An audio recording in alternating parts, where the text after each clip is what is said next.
Olá, tudo bem? Eu sou Hélio Honda e vamos para a nossa aula de equivalentes de caixa.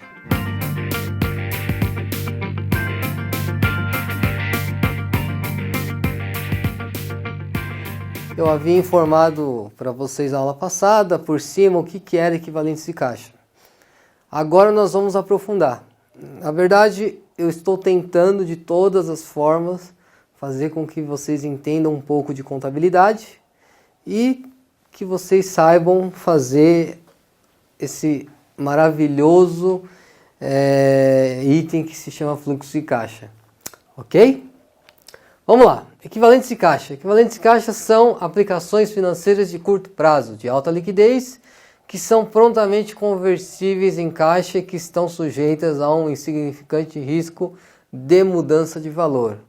Então, quando nós falamos de equivalência de caixa, nós sabemos que a liquidez é alta, ou seja, é um dinheiro que ela volta rápido e que o que acontece ela é de curto prazo. O que é curto prazo? Ela pode ser até 3, 4 meses, até antes, 1 mês, 2 meses.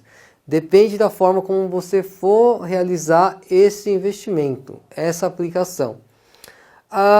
E esse dinheiro aplicado, ela volta para você em forma de dinheiro. Exemplo, eu apliquei R$1.000, esses R$1.000 vão voltar para mim, porém corrigidos. Então, quando nós falamos em equivalência de caixa, é um dinheiro que eu tenho, por exemplo, R$1.000, eu apliquei esse dinheiro a um curtíssimo prazo, por exemplo, até 3 meses, esse dinheiro ele vai fazer o quê? Ele vai ter uma alta liquidez, que eu consigo resgatar a hora que eu quiser, e na volta desse dinheiro, ele se transforma em quê? Em meu caixa. Por quê? Porque ele vai entrar dentro do meu caixa, porém, ele vai ter ou não uma mudança de valor. E essa mudança de valor nunca é para menos. É sempre para mais. É claro, existe sim para menos. Como que isso acontece?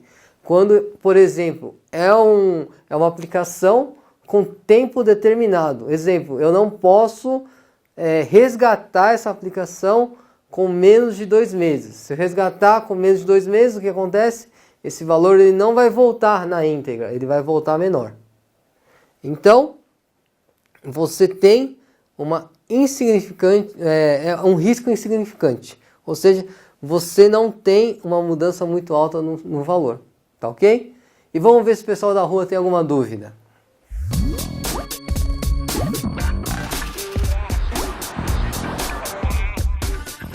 Toda empresa tem equivalente de caixa? Ótima pergunta. Bom, nem toda empresa tem equivalente de caixa. Por quê? Porque se a empresa não tiver caixa disponível para investir, ele não vai fazer um investimento a curto prazo, em CDB ou qualquer outro tipo de título a curto prazo. Porque o que vai acontecer? Esse dinheiro vai ficar retido no banco. Ele não vai conseguir movimentar. Esse dinheiro vai sair do caixa e vai para o equivalente de caixa. Ou seja, é um dinheiro a curto prazo, mas que ele não vai ter movimentação. Ele não vai conseguir movimentar aquele dinheiro. Então, empresas que estão com algum tipo de dificuldade financeira, ela não fará esse tipo de investimento. Ok? Vamos continuar.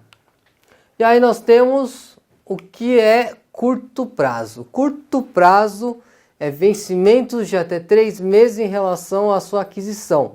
Exemplo, caderneta de poupança, CDB prefixados, títulos públicos de alta liquidez, etc. Não tem caráter especulativo de obter lucros anormais. E o que é liquidez? Liquidez nada mais é do que aquilo que você consegue retornar rápido à sua empresa ou ao seu bolso e que não sofra uma mutação muito alta. Ou seja, como que é isso?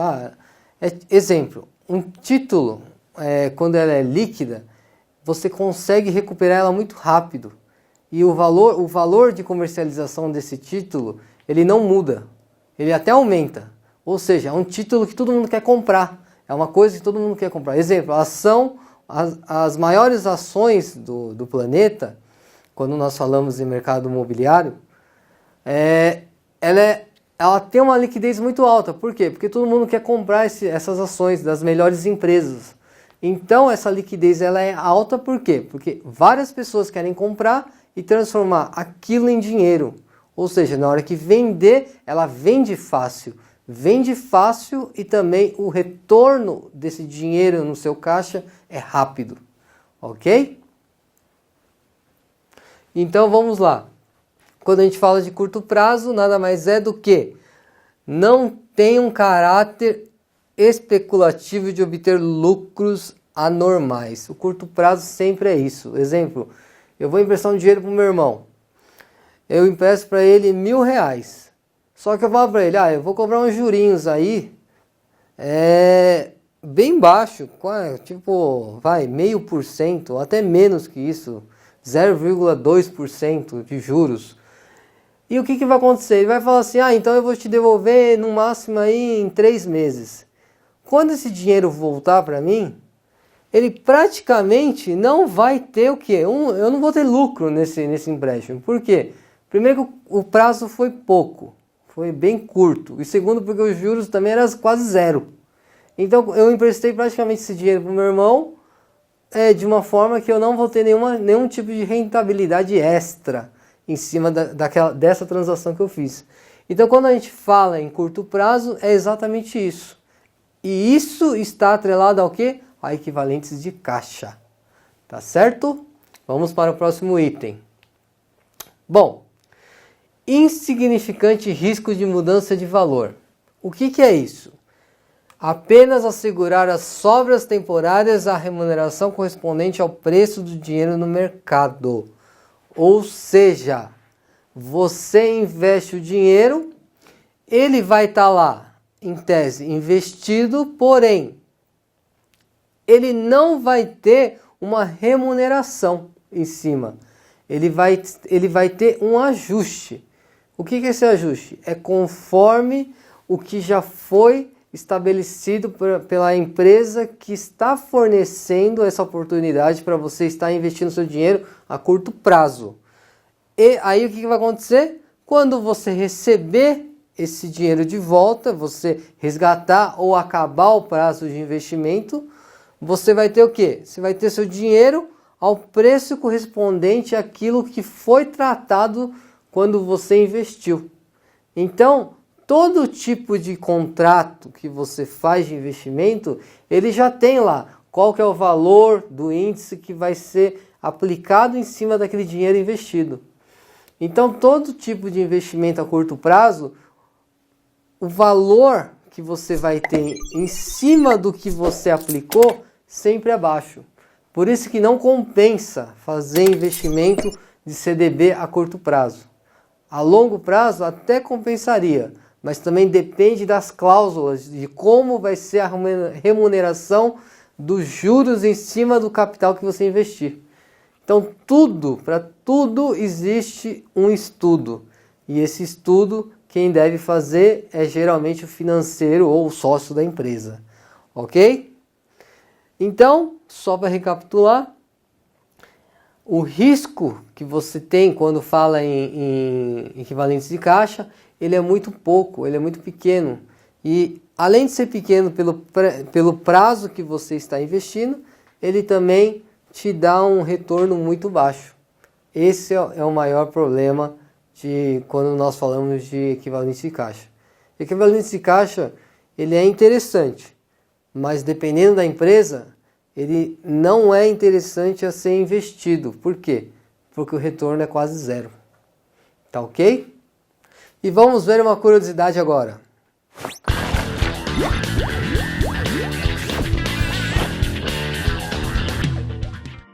Na maioria das empresas, principalmente nas pequenas, o uso e compreensão da DFC são quase inexistentes, pois os gestores da mesma pouco conhecem sobre essa prática, sendo um importante relatório para a tomada de decisões gerenciais.